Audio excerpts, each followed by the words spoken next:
a lot of these fish you're hand stripping because since they're ambush predators and they're sitting in the jetty, like the lingcod are just sitting there a lot of times in the rocks looking up, and something goes over them, they lunge out, get it, and then they want to get right back into the rocks, flare their fins out. And so when you get those things on, you got to hand strip them hard. That was Brian Marz describing what it's like to catch lingcod out of the jetty. This is episode 97 of the Wet Fly Swing Fly Fishing Show. Welcome to the Wet Fly Swing Fly Fishing Show, where you discover tips, tricks, and tools from the leading names in fly fishing today. We'll help you on your fly fishing journey with classic stories covering steelhead fishing, fly tying, and much more. How's it going, everyone? Thanks for stopping by the Fly Fishing Show. I have 10 slots available for the first trip to Alaska this next summer. Go to wetflyswing.com/destination to sign up to get your name in if you're interested in checking it out. You can get more information there on the hosted trips we got coming up and some of the big superstars we have that are going to be part of the trip. In today's episode, I talk with Brian Marz, an Orvis endorsed employee and a guy who knows his way around the jetty. Brian describes the biggest challenges of fishing the jetty, the difference between day and night fishing, and the best tides to wait for. We hear about why a stripping basket is pretty important for keeping your line from getting tangled up, the best shoes to wear, and a number of great resources to stay safe and catch some white, flaky fish. This episode is sponsored by Deli Fresh Design, an all-American creator of fine, sustainable fly fishing gear. Stay tuned later in the show to hear how Ross does his part to reduce his waste and impacts with DLD, and how he builds great equipment in a sustainable fashion. You can find fresh equipment designs on Instagram at Deli Fresh Design, and you can get 20% off your next order using the coupon code WFS20 at delifreshdesign.com. We're also sponsored by the Gray Drake, who provides high-quality heritage fly fishing tackle while being a good steward of our sport. The new Fall Run fly box they have available for 2019 features small and medium-sized clips on one side of the box and slotted cork on the other. Naturally self-healing and hydrophobic, will hold flies from the smallest midge to the largest stoneflies. Head over to thegraydrake.com and use the coupon code WFS20. That's WFS20 at checkout to get 20% off your next order of vintage today. So, without further ado, here is Brian Marz. How's it going, Brian? Good. How are you doing? Thank you for having me. Yeah, thanks for coming on. We're getting an early start here, and I know you've got a bunch of stuff going on today. The Orvis Fly Shop, we're going to dig into some of that and you know your work over there, but maybe before we get into that and some of the jetty fishing and lingcod and everything, you just talk about how you first got into fly fishing and then how you brought it up to where you are today. All right. Well, it was one of those things when I moved to Eugene in '93 as a former East Coaster. I just thought that it would be something that would be very fitting to start fly fishing. So I initially purchased a, classic blister packed outfit, tried to self-teach myself on the McKenzie, broke off lots of flies in the back cast, and inevitably caught a trout here and there, but, it kept it going. And then I had some older man at a former shop in Eugene called McKenzie Outfitters, which is a interesting name that doesn't exist anymore. But he pointed me toward Oak Ridge, Oregon, and then I went there with my friends frequently, and we got more and more like versed in fly fishing, figured it out more and more. Just got really into the trout game for most of that time frame. And then at a certain point, I got connected with a bunch of the guys at the Caddis Fly because I started to become more of a worthy angler. And then basically at that point, a lot of the steelhead runs were really going good in the early 2000s. They started going really good. And so we started all really getting very into steelhead and getting really productive at it. And started all guiding, and a lot of the guys were guides already who were working for the Caddis Fly. And so I was in this big crew of people who really knew what was going on all of a sudden, and it just snowballed my knowledge. And then I, actually started to manage a fly shop that was called the Walterville Fly Shop.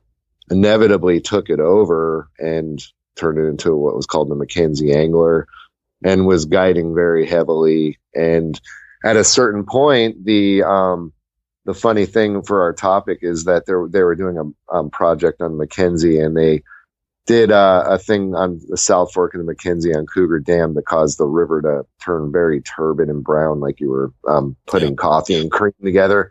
And so a bunch of people who came into my shop had let me in on the fact that they were going fishing off the jetty at Winchester Bay in the nighttime and having really good success with bottom fish. So we, started doing that. Coincidentally, that's how that happened. But then I basically got to the point where I moved up to Portland and was actually in a mode of kind of falling out of the fly fishing industry. I was going to go back to school for nursing, and then got hired by Kaufman Streamborn, which is a very reputable name in the fly fishing industry, and realized my passion for fly fishing and got back into the guiding and kind of fell out of the school thing, and got really into the guiding up here, and then started also on my free time to take my mind off of guiding. Ironically, I was going rockfish and lingcod fishing at the Tillamook Bay North Jetty, and really falling into that again. Just going avid and kind of figuring out my own program about it, which was really neat, and just really, tuning into that fishery. And, all on the side, trying to figure out a lot of everything, fishing carp, smallmouth, etc.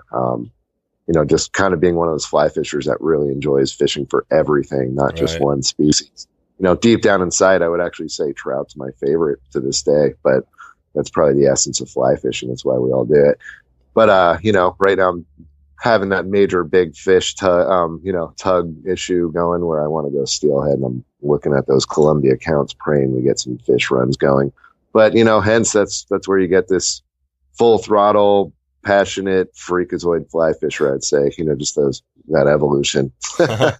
That's cool. That's an awesome story. And now you're at Orvis. I mean, looking back on that, that summary, I mean, that's a ton of shops. And I mean, I'm not sure how many years there, but I mean, starting back the McKenzie Outfitters, the Waterville McKenzie Angler. And so the McKenzie Angler shop, so that was a shop that, and where was that at? So I actually had a shop on in the McKenzie Valley in a town called Walterville, which would be when you're heading east, just getting out of the Springfield metro area, say Eugene area. As soon as you leave Springfield, and it just starts to get very rural, and then you drive over the McKenzie River on Hendricks Bridge. 1 mile east of that, you have a Walterville shopping center. Yeah, had a shop there, and there's a little community called Walterville, and that's where I had the shop, basically, which before that was called the Walterville Fly Shop. But I figured most people in the world don't know where Walterville is, but most people do know where McKenzie is, so I changed the name and had that in my name from 05 through 09, but then also ran that store from 01 to 05. Wow. So that's a nice chunk of time there. Yeah, so basically got into the fly fishing, industry right, around 2000, and have been going ever since, basically. Gotcha. Yeah, I've had a number of guests that have talked about that. I can't, who was a good one? Well, I've had a few where they've talked about having fly shops and the good things and the bad things about having fly shops. What was the thing that, you were in it and you got out of that specific fly shop and then you moved to Kaufman's? What was the transition there like? Well, the nice thing I would say about having my own shop was, being your own boss, but the flip side was the reality of being your own boss. And if you're any bit passionate about something, you're gonna, care about it. And I got to the point where I cared too much and realized that, sometimes if you have your own shop, it's hard to have time off. And as much as I was my own boss and got to go fishing whenever I was also, very vested in what I was doing and wanted to make sure it worked out, and got to the point where I actually realized, sometimes it's maybe better to work for someone else if you don't want to have those heavy responsibilities. But, it was a wonderful experience. I never take anything off of it. And, fell into the guide scene, developed relationships, and realized how to basically, treat your customers right. And took that when I worked at Kaufman's. And that was part of the reason they hired me. It was they liked the way, I like to operate when I had my own shop, as far as making sure everybody who walked through the door felt like they were really important. Because as a lot of us know from back in the day when you used to go in a fly shop, sometimes it was a little bit snooty of a feeling. And, you know, that movie, I always give the analogy, Happy Gilmore came along and made fly fishing a lot more accessible. And, you know, and reality is, whether, you know, some of those times with the snooty attitude, if those people are mad that fly fishing's gotten more accessible, well, now it's fantastic. Some of the, you know, biggest audience in fly fishing are women. Some of the most accessible fly fishers are women, and, you know, in all ages. And that's something years ago that wasn't the case. So that's phenomenal. Yeah. We've talked about that on the show. And I'm just looking back. It was way back in episode 17, Scott, Baker McGarva was, and that's a great episode on, you know, the first 30 episodes of this show are all steelhead, and that was a great one. Scott went into it, but he talked about the same thing you said right there, is that he had his own shop up there in BC. And he couldn't, well, I think he had an issue with his partner, but it was that thing. You get stuck in the shop and you can't get out. Oh yeah. Because people want you know, you're the person. I mean, going to Kaufman Streamborn, and, I mean, was that shop a little snooty, or what was your take on that whole thing? You know, I think when I was there, it was in a final, you know, transition of getting out of that, because I think it came out of that fly shop era where shops were probably mainly snooty. If anybody was successful and running a good show, they probably just got inevitably jaded. And when I got hired there, they had a really good crew of, you know, fresh minds and people that were, you know, open-minded and wanted to make everyone feel included. And so I would say the final, you know, year when I worked there before it went out, unfortunately, you know, it went out, but I think that the crew was very, you know, much more user friendly. But I would also say that when I was hired from Orvis, that the guy who found me, named Adam McNamara, he told me that when he came into Kaufman's, that I was the one guy who made him feel really, really good. There you go. You know, as a customer. So, you know, good thing hearing that, you know, when I was hired. But I would say I worked with a really great crew at the final time at Kaufman's, and a lot of those guys have all moved on to good things in the fly fishing industry as well. It's funny, one thing you reminded me of earlier, though, one major awesome I'd say about having my own shop was, well, literally day after day when those steelhead runs were good, was pulling up in my waders right about, you know, 9:30, because I would be able to fish before work because it was so close upstream from the shop was where good steelheading was. And I'd get to the shop and unlock the door in my waders, and if there was a car waiting for me to open, they would say, like, "Hey, were you out fishing?" And I'd say, "Yeah, I was out fishing." And they would say, you know, "What'd you do?" And I go, "Steelhead." And then they'd say, "How'd you do?" And the runs were so astronomical at that time. Oh yeah. That some of the days, you know, I'd be like, "Oh, I hooked 7 and landed 4." And they'd go like, "Steelhead." And I go, "Yeah, steelhead." And they go, "Steelhead." And then I would spread my arms apart and go, "Yeah, they're this big," and they jump. And so, you know, it's just amazing to think how the runs were not too long ago. And, you know, it's incredible to have experienced that. So a lot of that, I'd never, ever take back. No, I know that is definitely. When we've had some of those conversations, definitely. I would love to pick your brain about the, you know, McKenzie, you know, and steelhead and all that. We, I think for this show, we're going to get into some of the Lingcod, rockfish, jetty fishing, and on that end, because you know, like you said before, you've got some experience doing that. So, you want to get into a little bit of this, and maybe just start us off with, you know, when you think about, I guess, Lingcod specifically, can you just tell, you know, you kind of talk about how you catch Lingcod, and are we talking jetties? Or are you doing also some stuff out in boats or off the surf or any of that stuff? So me personally, I've done most of my fishing off of the jetties, but I do have some experience off of some of the rocky features, say down toward Depot Bay. And even when I lived in Eugene, some of the places north of Florence are some rocky features. To be honest, most of them I can't even name north of Florence, but some of them were, you know, going around Hasita Head and areas like that. But some of those places are a lot more restricted toward conditions where you want to make sure that the swells are very small. You know, you have to really pay attention to that. Even regardless, you have to pay attention to the jetty, the swells. But the jetties are typically more user friendly and a lot more approachable for the average person. That being said, they're still, very dangerous. The scene is very dynamic where you have to have eyeballs in the back of your head when you're doing this kind of fishing. Oh yeah, without a doubt. That's a good way to start off. Yeah, so you're not seeing too many young kids out there fishing with their dads. Or I would even say, young, fine. You do read about these crazy things, where you get these sneaker waves that knock, young kids into the water, and then dad goes to save the young kid. So literally, real things that from living at the coast. But I would say too, not one for the older, not so good and balanced, older crew that is maybe now, more restricted from not even fishing streams anymore. If you're not able to fish streams, you're probably not going to be able to do this kind of fishing. It's definitely, more of a physical kind of fishing. Gotcha. But, the good thing is, there's some people out there that are running boats, especially out of like Pacific City. Yep. Some of the guides there that, do conventional and fly, and some do fly, and some, are will have arranged to do fly. So the cool thing about that is that enables this fishery to be accessed by, people of all sorts.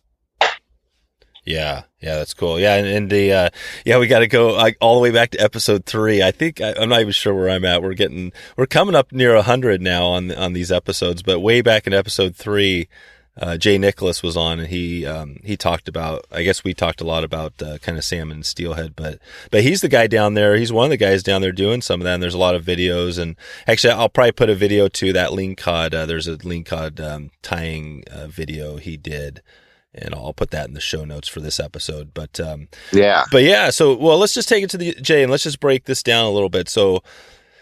So you get to the J. Let's just talk about kind of maybe really quickly run through the gear, what you need to get started, and kind of put somebody out on the rock. And then you can talk about, where you're going, how you're finding fish. Do you just kind of go wherever and maybe start there? Yeah. So first off, when you head to the jetty, some of these jetties have the fish, some of them don't. That's something I think typically, you can find out through trial and error, but also a lot of times just asking, even if it's not, if you're fly fishing, there's nobody that's gonna, nobody's gonna be, holding back their information. So if you were going to go to a conventional, based fly, fishing place, like say you go to Tillamook Sporting Goods and you ask them about jetty fishing, they're going to be very, willing to tell you this jetty holds fish, this jetty doesn't. But if one's willing to try, obviously you can, trial and error. But I started just on a whim, literally I told you the story earlier, how when I lived in Eugene, we had some people that would come into my shop and they were doing night fishing of all things. And then they had realized through their own trial and error that the night fishing was much more productive, which I would say is true. But the thing that was interesting was when I would daytime fish, you'd be lucky to catch a fish here and there. This is down at Winchester Bay. And then when you night fish, sometimes you were catching fish in every single cast. That fishery there was a oyster farm, and so the one influence it had was tidal influence, but it wasn't very fast moving currents because the water was actually going through the jetty rocks and also through culverts. But if I jump ahead and now just say, let's go to Barview, Tillamook Bay, North Jetty. When I moved up to Portland and wanted to figure out that fishery on my own as an example for anybody looking to get into this and do it on their own, I started just going to the North Jetty. The nice thing about the North Jetty is it's unbelievably accessible. There is a street that just literally takes you to a parking lot where the campground would be, but right outside of the campground, there's a little parking lot. You'll see actually all sorts of people, like people who are crabbing, people who are going spear fishing, etc. and you can just park right at the end of the street. There's 2 big tide pools, and the jetty goes way out there. The further you get out the jetty, usually the rougher the water's getting, and also the steeper the jetty's getting for backcast and everything that. But it turns out right at Barview, you can literally get out of your car and fish anywhere from as easy to walk to from your car to way out in the jetty, depending on what you're willing to, want to put out. Does the fishing get better? Do you get into more fish as you go out further, or is there places where there are more fish? I would say this is a great question. Stereotypically, yes. And And, according to, say, a game officer when I interrogated them about it. But then me personally, my statistical findings are not proving that. I've had some of the best sessions being literally right out of the car and walking like straight to the water, as far as by crow's flight, like the easiest possible route to the jetty right from the car, which would be, pretty far into the bay. Not really into the bay, you're just into the jetty mouth. But I've had really good fishing there. The nice thing about that jetty, when you look at an aerial view, the jetty does basically an L going into the bay. And what it does is it kicks over a giant eddy that, if you were going to imagine like the part of the elbow that's trying to think, not the cut bank or not the inside, but the cut bank side of if you're looking outside at the top bend. view, or and even like the jetty side of it going toward 101 and the jetty you're standing on, like that angle, you'll get a giant eddy whirling in there, and then when the current is coming in and out of the bay, it'll either be going out or in, and that eddy will whirl either counterclockwise or clockwise top view. And a lot of times you can find where that eddy is meeting the outgoing current or incoming current. You can always find like a slacker current, if you will. Okay. Because one of the challenges when you're jetty fishing is presentation. You throw it out and as you're counting down the sink, the current is either going to swing it around, upstream, or swing it around downstream, just like any wet fly swing. But the problem is when it's swinging too fast, you really won't catch much. Yeah, you'll get them when it's swinging somewhat, but you have to let it get down and strip it in. And also that motion of just like a natural stripping is a lot more effective than swinging the fly. Yeah. But then. So that approachability is really phenomenal. The fact of, this giant tangent I'm just talking about of this eddy. Yeah. But that's one really nice thing about the Barview jetty is that fishing wise, again, if you're going to talk to anybody basic info, they're going to say incoming tide to high tide. I would tell you the reality of the complexity is that when I'm fishing it, I find when you have, say, winter time, if there's a lot of flows coming from the tributaries into the bay, like the Wilson, Trask, Kilchis, Miami, if all those are putting a lot of fresh water into the bay, then that incoming to high tide is going to be true, because you're going to get salt water from the ocean getting into your fishery, and it's going to make it nice and salty. But if you were to go at low tide, the water would probably be more fresh than salty, and the fish probably, if anything, I don't know what they do, but I think they just get outside of the jetty and they go out in the ocean. Yep. Maybe they come and go, but when you take the spring, summer, fall, this time of the year, I don't think those fish care whether it's low tide or high tide. I've caught lingcod at 2 hours before low tide. I've caught lingcod at slack low. I've caught lingcod at 2 hours after peak high. Everything that says you shouldn't, have good fishing, proving that doesn't matter. But I think, that variability of the saltwater with the bay in a matter of, what are the tributaries doing. So, winter time, I would say you could follow the rule of thumb. You want to get there on an incoming tide and fish until that peak high, maybe a little bit after peak high.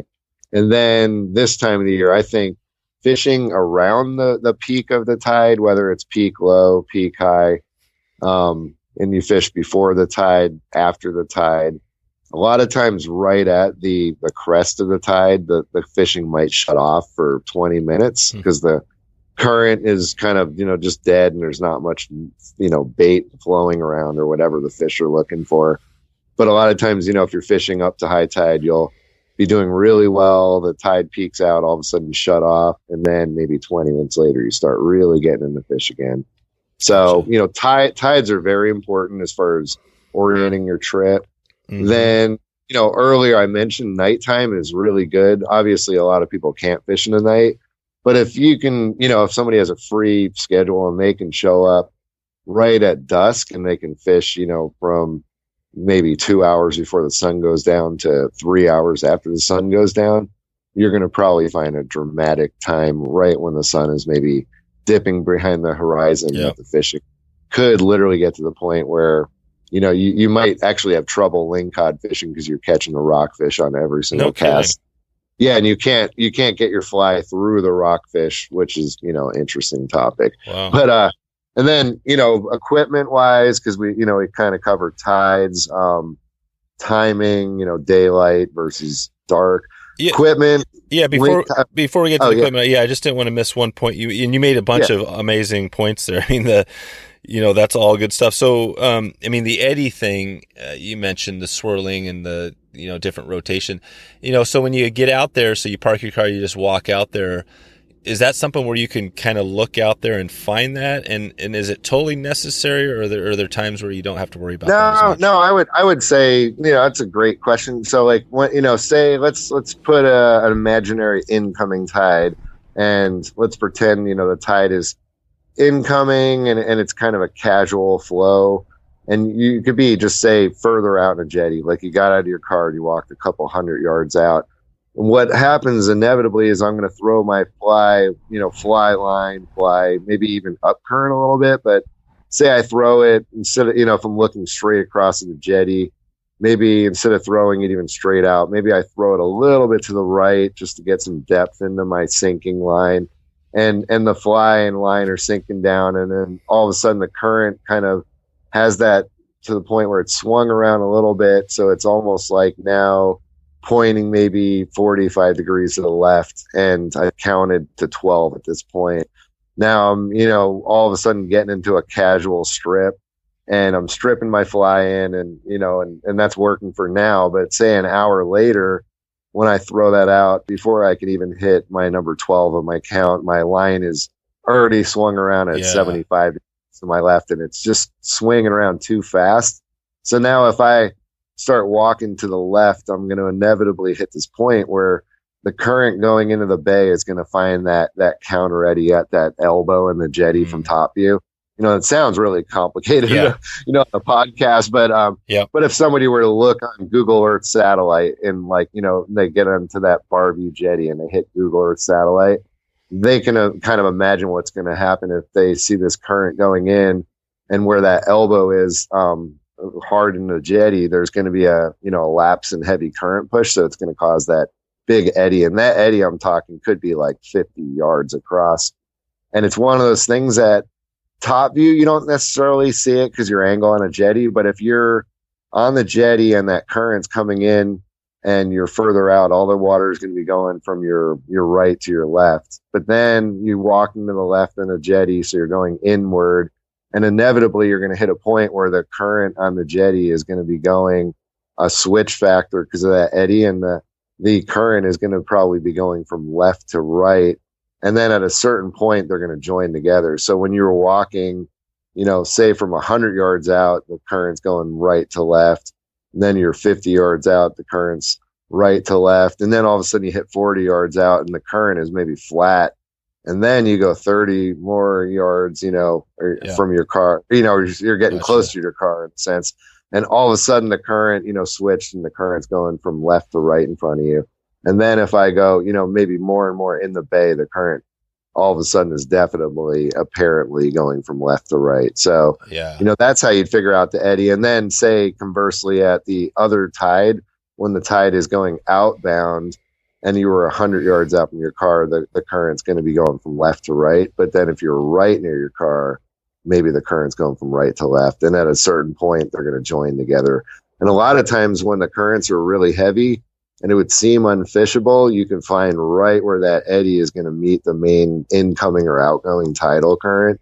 And you can have a somewhat slacker current. And sometimes the fish are really stacked in that area too, as far as, there might be a lot of rockfish, and if there's a lot of rockfish there, they're going to typically, bring the food chain in. So you're going to get the lingcod that are going to come in because, everything is there. If the rockfish are there, they're after the bait, and then the lingcod are going to be after the bait too. So That's cool. Yeah. So basically just get there, and you're not going to stay in the same spot for hours and hours. You're going to kind of be adjusting as you go. Exactly. And that's, back to the safety thing again. That's why, if somebody's out there, they want to make sure, one, they have, the right footing, also the right, gear, the right shoes. totally, funny thing, but I've learned over the years, obviously, when we're fishing, we have to, be variable with the conditions. But when I'm fishing out there and the weather's really nice, I've actually learned that sometimes just wearing sneakers, rubber soled sneakers, hiking shoes, say a Vibram soled hiking shoe, because when the Jetty's bone dry, you're going to actually have the best success just with rubber sole grabbing. But the other thing is be aware of your surroundings, because sometimes I've seen people get trapped out in spots in the Jetty where the tide comes in. Oh, wow. And so if you're in an area, watch, make sure that flow isn't going to trap you in a little, island of rocks out there. Right. But then, like you take a rainy day and, maybe the best traction is going to be a studded felt sole. Yeah. Because the rocks are wet and shellacked with salty wetness. And so, that same rubber soled Vibram sole that you were, hiking around in your shorts on a nice coastal day, the next day you're out there wearing a raincoat, waders, and studded shoes, because the weather out in the Oregon coast can be completely opposite levels very fast. And just for timing, just so and right now it's about mid-July, just so as we talk, if we're talking about folks know out there, we're kind of just getting into the summer. But so how do you know when you're out there fishing? And we'll get into the gear here in a sec, but so you're out there fishing. How do you know when, other than the currents are changing and you can tell that with your line, but how else do you know when to move to a different spot? Is there a thing where if you don't catch a fish in a cast or two, you should start moving, or how would somebody know on that? I would say several. Yes. No, that's a very good point too. As far as working the water, I find for lingcod, if you really want to be the best success, typical day, you're going to be marching around on the Jetty. I one time was at Winchester Bay, and I saw a conventional angler with a, just like a white curly-tailed jig kind of, looked something that you'd use for bass typically. But he had a bigger one, several, like a 3/0 hook or whatever it is. And he said he had several lingcod, and I was watching him, and he would be on a spot in a Jetty, take like a cast to the left, cast straight out, cast to the right, retrieve them back in, move about 5 rocks over, do the same thing, move about 5 rocks over. I started adopting that same idea of fly fishing, where I'll jump on a, nice flat, safe rock. I'll fan out a systematic, I might cast to the left, cast straight out, cast to the right, bring them in, maybe a couple different paces of retrieve, and then, jump 4 or 5 rocks to the right, do the same thing, 4 or 5 rocks to the right. Certain areas where if I see it drop off really abruptly from standard and I see it just drop off in the deep green right where I'm fishing, I might focus a little harder on it. And then there are definitely spots in the Jetty that I've heard from the spearfisher people where they've said like these dips in the rocks tend to have more fish at them. So, a couple spots in the Jetty I've focused in harder, and anywhere obviously just like, any of us being steelheaders, where we, have our lucky spot where we stood on the rock and our fly swung by the rock and we caught our fish at that spot. We're going to probably have a lot more confidence in the future at those spots. And I would say that very much is influential when I'm rock fishing. I'm lingcod fishing, where if I'm at a spot in the Jetty and I throw it out and I've caught a fish there before, I'm going to probably have a lot more confidence in it in future visits too. That's right. So basically, if you find a spot, you can rest assured the next time you go there. Well, I guess that's the challenge is the tides and things change. But if all things are equal, you go back to that spot, there's a good chance that fish are going to hold in that spot again. Yeah, exactly. As far as if I was at a given spot at low tide and I caught a fish there, and the tide was 5.2 feet on the tidal marker, chances are I'm going to have that same kind of success. Gotcha. Oh, you know what? Actually, timing. I should revert back a little bit as far as tides. So one thing about Oregon that's interesting in our tides is when you look at tidal charts, they'll typically show a high tide, a lower high tide, a higher low tide, and then a lower low tide. Yeah. And when you look on the tidal charts, some of them nowadays, when they have the graphic depictions of it, there's a website that I use called Mobile Graphics, and it's a really great site because when you click on the tidal charts, they show you the curved interpretation, just like a river level site. And one thing I really like, if somebody's driving from, say, the Portland metro area and looking for a bigger tidal window to fish, more so, this would be talking about your line swinging around too fast. And so having maybe more of a longer duration session where your line isn't going to swing around so fast and it's going to give you a lot more fishability.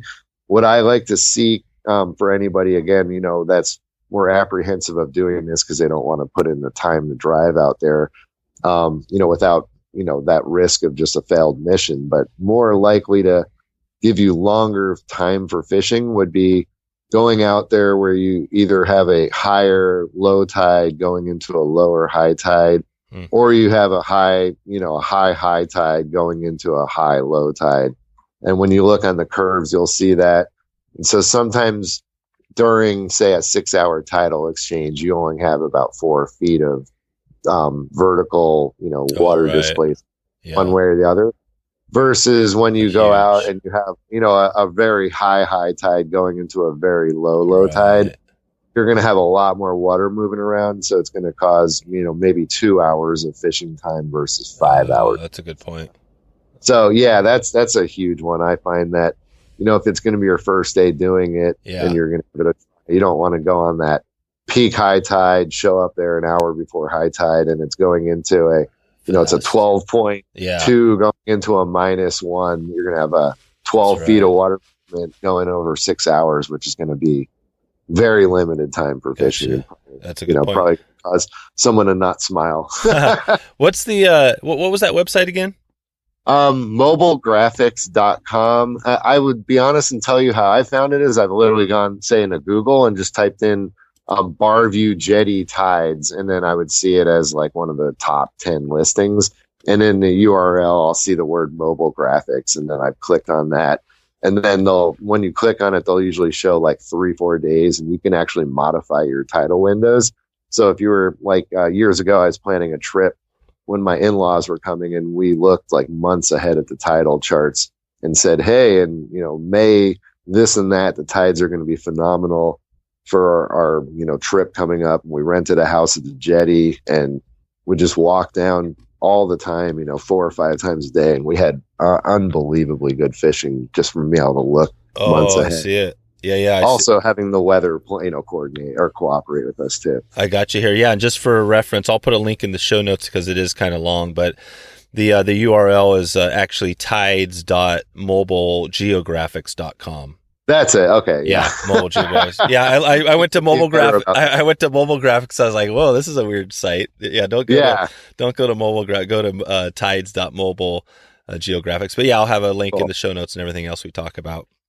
Yeah. And I've seen that site for many of the, rocky formations and areas around. Cause I had the Depot Bay and I used it for the tides there and it worked just great. Gotcha. So I'm looking at it now. We can just break into this just for a sec. So I'm looking at, it's cool. Yeah. It's got the graph and it shows all the tides. So basically, there's a low tide. The lowest tide is kind of, actually it's almost it's a -1 and that's at 7:06. So Tuesday today, 7:18 a.m. So there's a -1, which is a pretty low tide. Then it goes up to, at 1:48 p.m. it goes up to about a 6-foot tide. And then, and then at 7 p.m. it goes down to about a 3-foot. And then in the evening around 12:36 a.m. we're up to a 7-foot.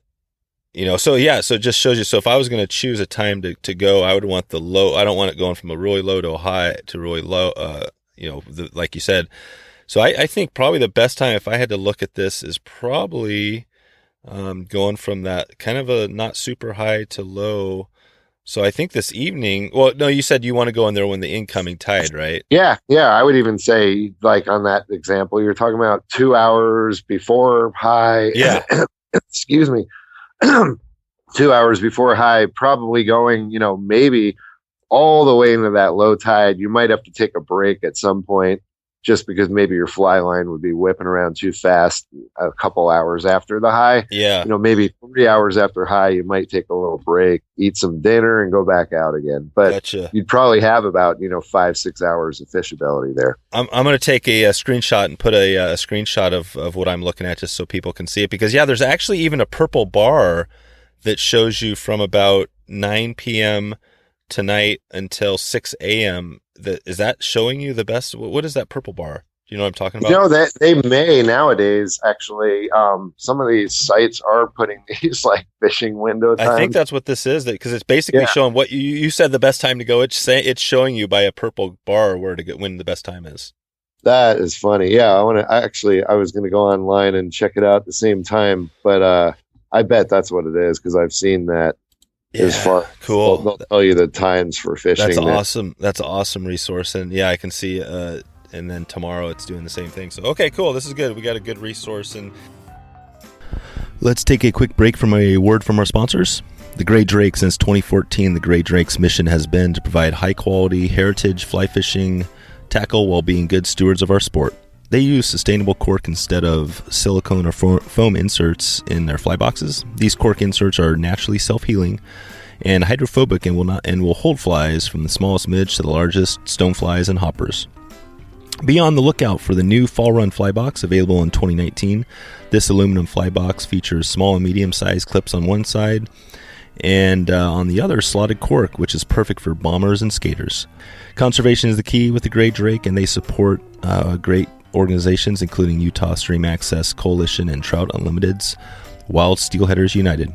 Head over to thegraydrake.com to check out their classic selection of fly boxes and wallets today. We are also sponsored by Deli Fresh Design, a company that makes sustainable fly fishing gear in the heart of Denver, Colorado. Deli Fresh blends old waders and Cordura canvas to make rugged river-tested gear, such as fly wallets, koozies, and their classic sling packs. You can listen to the full podcast interview with Ross, the founder of DLD, at episode 79 of this podcast.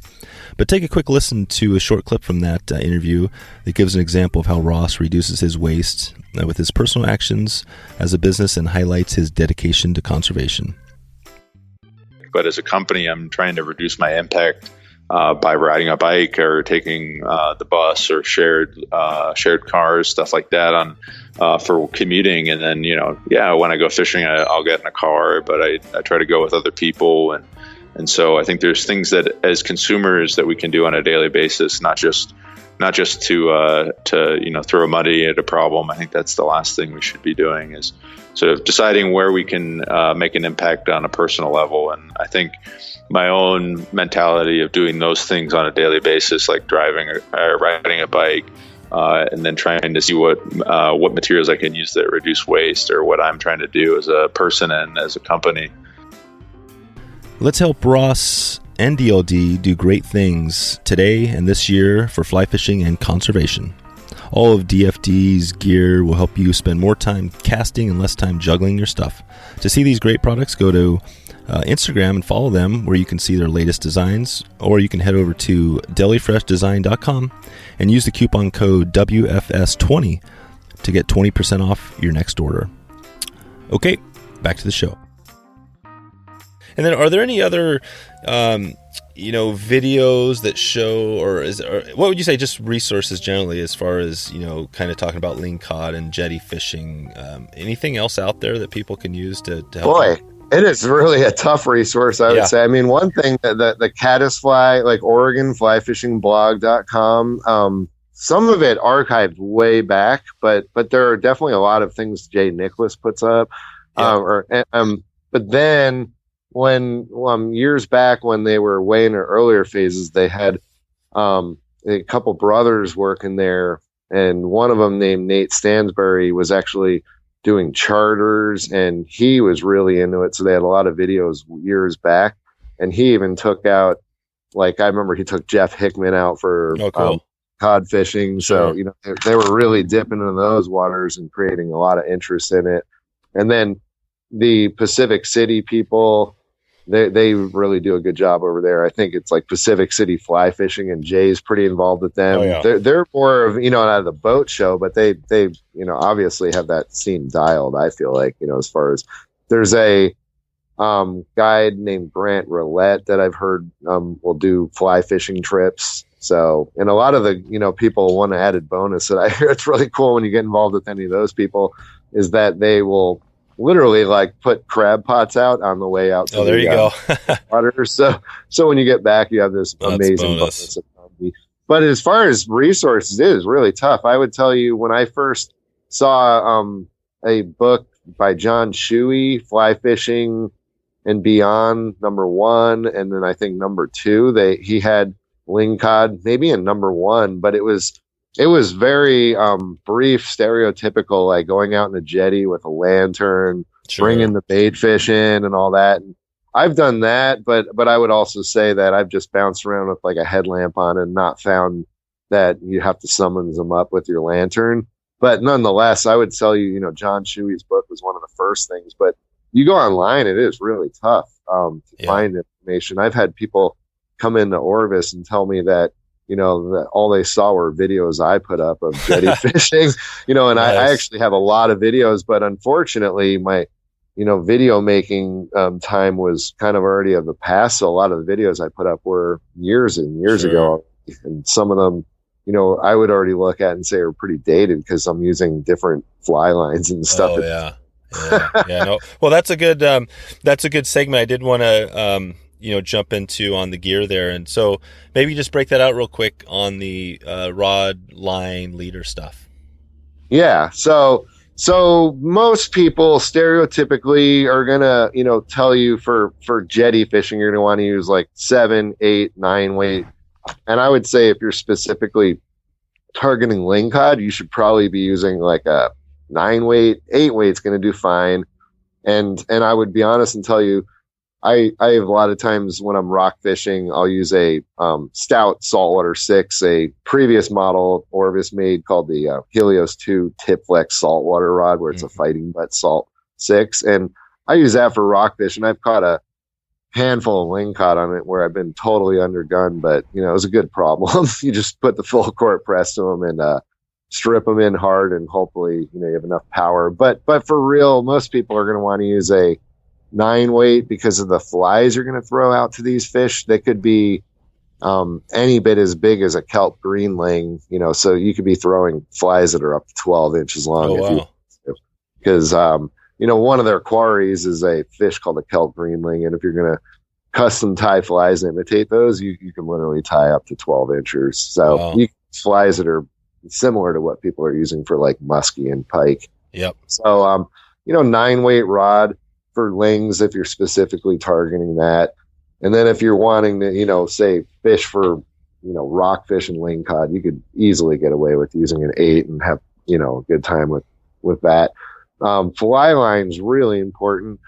I've been using last several years a fly line called a depth charge made by Orvis, and it would be synonymous with like a Deepwater Express from Scientific Anglers. But what you have is a running line that's intermediate pace, and then the previous depth charge just had a 30-foot grains head. Whether it was 200 grains, 250, 300. For a 9 weight, you'd be using like a 350. But nowadays they just revamped this depth charge where it's 30 feet in the front of a Type 6, 6 inches a second, and then it goes into 20 feet of a Type 3 behind that into the running line, and then the whole back end of the running line is intermediate Type 1, 1.5 essentially, 1.5 inches a second. So that's going to be a lot, nicer of a performing line. But the good thing about those types of lines is when you're retrieving your fly, it'll stay deep the whole way through, as opposed to when people say, can I use a sink tip? And I'm like, no, you don't want to use, because a sink tip, you're going to have your line floating up on top, and as you retrieve your fly, you're going to be pulling it toward the surface, and it's only going to be 5 to 10 feet under to begin with. But when you throw out those lines like a depth charge, you could be potentially fishing 40 feet deep with your fly, maybe even deeper.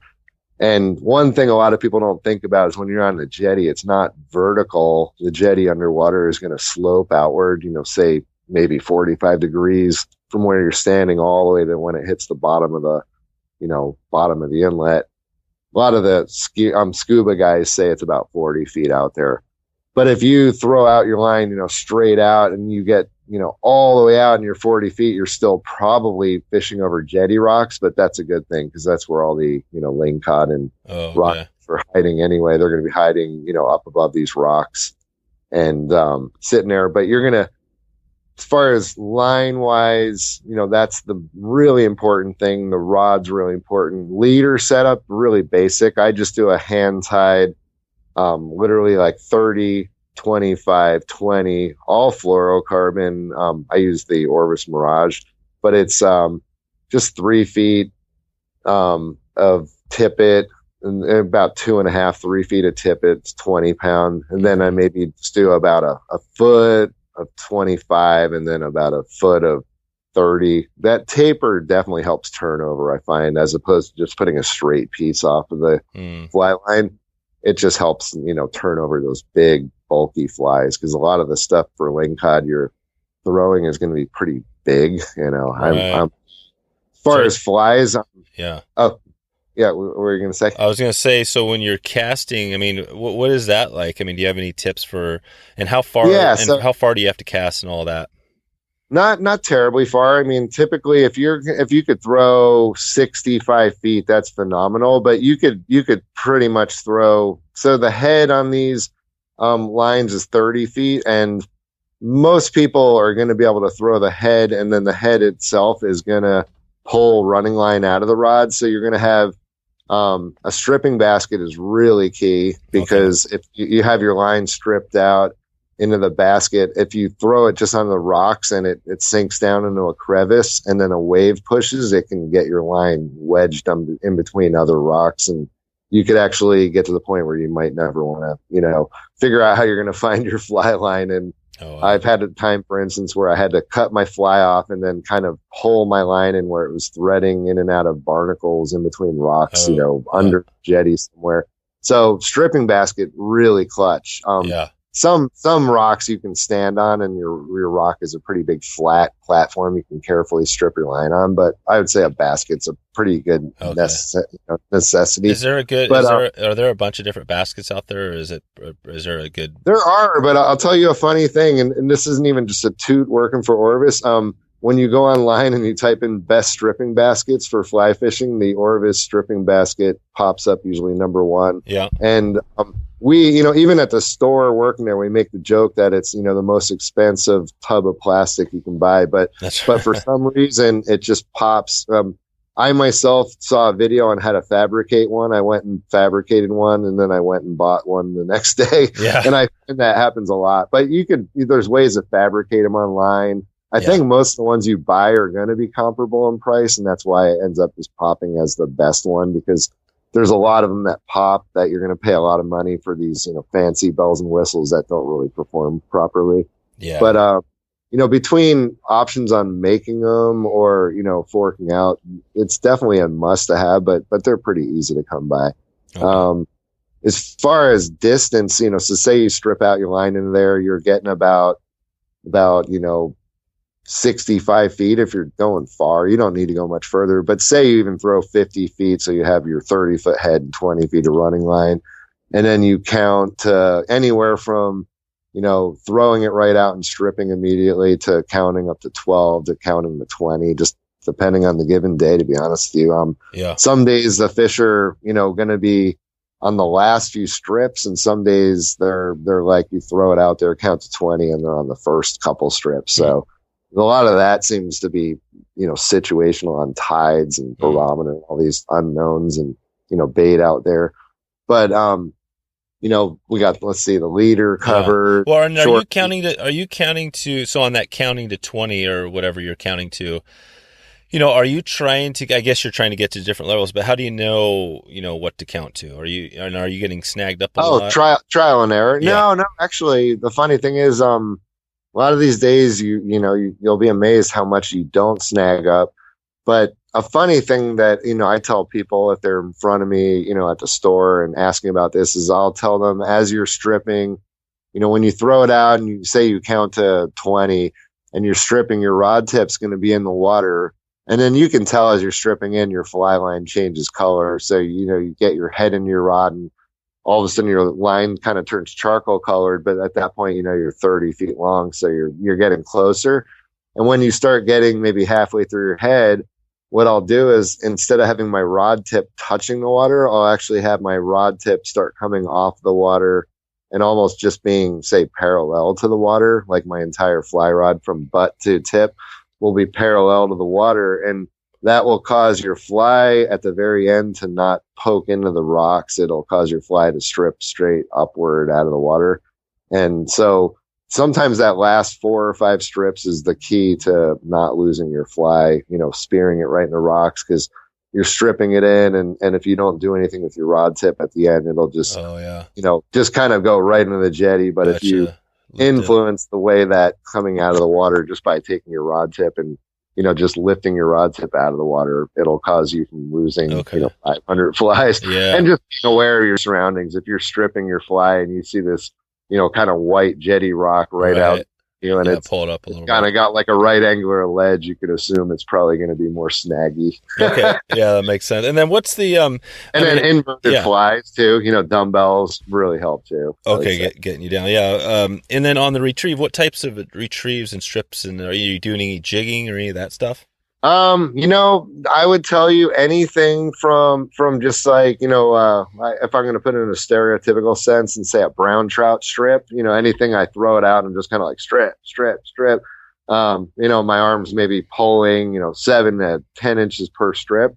But then I've had one day, just how you can learn every day you do it. One day I'm watching this person down the jetty and they're plowing fish and totally different. They weren't plowing lingcod, but they were plowing fish, and I was out there and just wanting to get into some action. And so I kind of snuck down to the jetty and stood sort of close enough to them where I can observe what they were doing. And they were using a spinning reel, and they were practically throwing what looked like a crappie jig.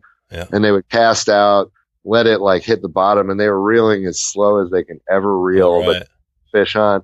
So I stood there, I'd fire it out. I was casting like a white bunny leech, and then I would count to 15, and then I would strip like that when people are lake fishing and they call it the finger crawl, where it's kind of crimpling up the line in their hands. So as slow as you can ever strip, and I would catch a fish on like every single cast. And then that day ended up, getting into rockfish, but all of a sudden out of the blue, sometimes when you're, into the rockfish, I think that you'll stir up the lingcod, and all of a sudden, one of the fish was a lingcod, actually broke me off before I got it in. But, it was pretty amazing. So I got a lingcod on a 5-inch bunny leech with the slowest strip you can ever do possible. And underwater, I was wondering what it was even looking like, but I was never snagging up or anything. It was interesting. That's cool. Good. Well, let's just stick on the lingcod. I mean, we've been talking, obviously you can catch different species out there, but so, let's talk about the flies here. And before we do the flies, reel, is there a good reel? I know Orvis, do you have anything that you'd recommend for somebody if they don't have a saltwater reel? So, the good thing about this is that, like trout, the reel is, I would say, a line holder, to be blunt, where a lot of these fish you're hand stripping, because since they're ambush predators and they're sitting in the jetty, like the lingcod are just sitting there a lot of times in the rocks looking up, and something goes over them, they lunge out, get it, and then they want to get right back into the rocks, flare their fins out. All right. And so when you get those things on, you got to hand strip them hard. You don't really want to sit there and put them on the reel. Obviously, if they pulled your line on the reel, you'd be on the reel, but usually you're just kind of hand stripping them in and, fighting them hard. And when you have that situation, the reel is less of a focal point, more the, rod, the line, the flies. The reel, one thing that we sell at the store that's, real affordable is the Hydros SL, where it's a really good saltwater reel, and actually people can use it, in big time saltwater fishing, whether they're tarpon, etc. But that, or even what we sell called a bat and kill disc, you definitely want the machined aluminum anodized, type of a reel. But as far as, you don't need any kind of fancy drag system. But I would say having a saltwater reel is going to be important just for the corrosion, if anything. Yeah. Because if you have a non-saltwater reel and you have corrosion, that's going to cause your, other fishing to get affected. So you're going to want that. But you don't really need much of a fancy reel for this, I would say. Okay. And do you find that just being out there in the salt, that are there any others as far as your rod or line cleaning things differently than you would in freshwater?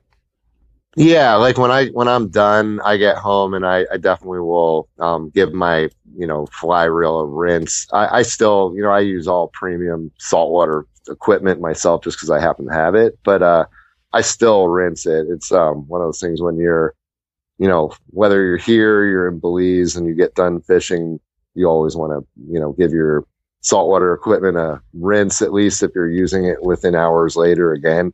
And then if you're done with that trip, you want to give it like a full on freshwater bath where you bring it in the shower and really get it, rinsed out and get all that salt out of there. Because even if it's quote saltwater compatible, salt's not a good thing for any of our equipment. Yeah, let's just start with the 222, which is kind of the top two flies, top two tips, top two resources. So what are your, if you think of Lingcod, what are the two flies, your go-to flies? So I will tie for Lingcod, as far as just tried and true, I will tie two things, what I personally will call King Kong bunny leeches. And they literally are just, your stereotypical cone head bunny leech, but tied on, literally like a 4/0 hook and, maybe 6-7 inches long. The color white or barred white, is just money for me. I've caught so many fish on just this, white or barred white bunny leech with a big cone. The bigger cones are pretty hard to find nowadays. Like I literally have, sourced myself out where nowadays I've been using dumbbell eyes. So they work fine.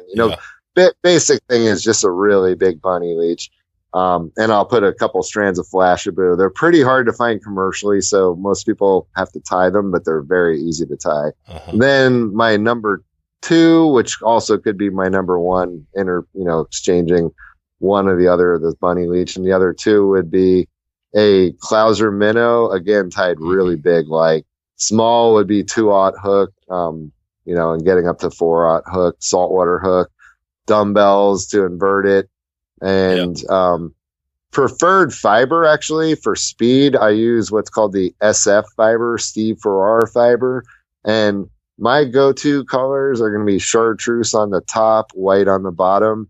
And then also I've tied some where they're kind of like a root beer on top, white in the bottom. And that would be to imitate the kelp greenling. But I've actually found statistically I've done better on just the chartreuse and white, to be honest with you. So okay, cool. Yeah, those are awesome. Yeah, but they would be my two go-tos, I would say, for lings. Okay, perfect. And we've talked about some different tips today. Are there any other couple of tips you think of that could help somebody get into their first Lingcod out there? Yeah, definitely. Moving down the jetty, not beating the same spot. If you're not catching a fish in that spot, just keep on moving down the rocks.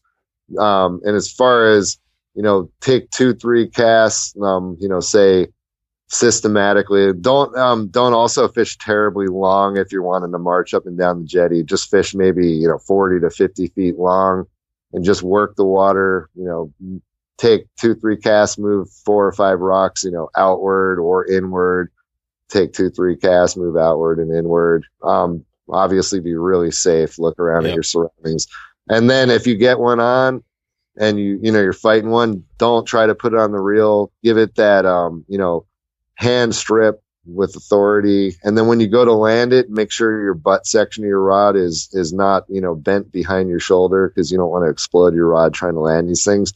One really important piece too of equipment for Lingcod, I find, is, it's, kind of a spendy piece of equipment for a lot of people, but if you have access to a boga grip, it's really good, because what I do is I keep a boga grip on I have a sling bag, and I keep my boga right on a little D-ring on my sling bag that it's easily accessible. And when I get one of those fish on, the first thing I start doing when I get that fish in close is I put the boga grip. There's a little wrist strap. I put it around my wrist, and that way you can't lose it. And then I'll, safely navigate down toward the fish if the spot is given availability to do that. And then I'll hold their face up to the surface when I get them in close enough. And, usually their mouth's wide open, and I'll just throw that boga grip on their lower jaw. And as soon as you let go of that boga grip, that fish is not going to be, you own that fish at that point. the other thing that's really important is if you plan on retention of these fish, they have a rule of 22 inches. I would tell you, don't even follow that rule. Follow your own rule of no less than, say, 25, 26 inches. Because if you catch a 22-inch lingcod, it's barely going to have enough food for one person. Oh, if no you kidding. you catch a 25, 26-inch lingcod, it could feed 2 to 3 people sometimes. So, Okay. as much as, they're Yeah. amazing fish to eat, that, try to have some personal ethics. I remember even years ago, a guy I know said, it seems like this limitless resource, but then if everyone kept them all, there'd be none left. So, if you're going to keep them, make sure they're worth your while to keep them, but they are phenomenal. I would tell you, I'd never buy white flaky meat fish anymore. Yep. So That's right. That's right. And the rockfish are good eating as well, right? yeah, they're very good too. I mean, you could treat them just the way you would treat like red snapper and fish like that. Yeah, exactly. Okay, cool. So yeah, those are good. Definitely some awesome tips. And then I guess we talked about resources. Yeah, there's just not a lot of resources. Are there any videos out there of people tying? I mean, I guess Jay has some other than Jay. Yeah, and then I think archiving way back on the Caddis Fly, I know that they definitely that Nate Stansberry, he ties a very effective lingcod clouser type of pattern with that root beer and white, and Jay definitely. So yeah, it's very, very limited though out there. Yeah, no, and that's why I have you on the show. I'm hoping this will be kind of the ultimate resource here, audio wise. So, and actually, we at Orvis have a lot of flies stocked that would work for these fish because we stock a lot of big predatory streamer flies, and a lot of them were like, oh, this would work for lingcod too, and I've actually tested some of them out and caught fish on them. I prefer to tie my own flies just because I enjoy it, but as far as we sell a ton of stuff that would work for these fish if people are limited in their tying abilities. Cool. Yeah, and we didn't get too much into the Orvis thing. I've had Tom Rosenbauer on, and Orvis comes up quite a bit. You guys are obviously leading the way in a lot of things. But anything else you want to hit on that we may have missed today to help somebody get into some fish? Yeah. I mean, stereotypical times for big lings. It's supposed to be, I would say, anything from February, March, April.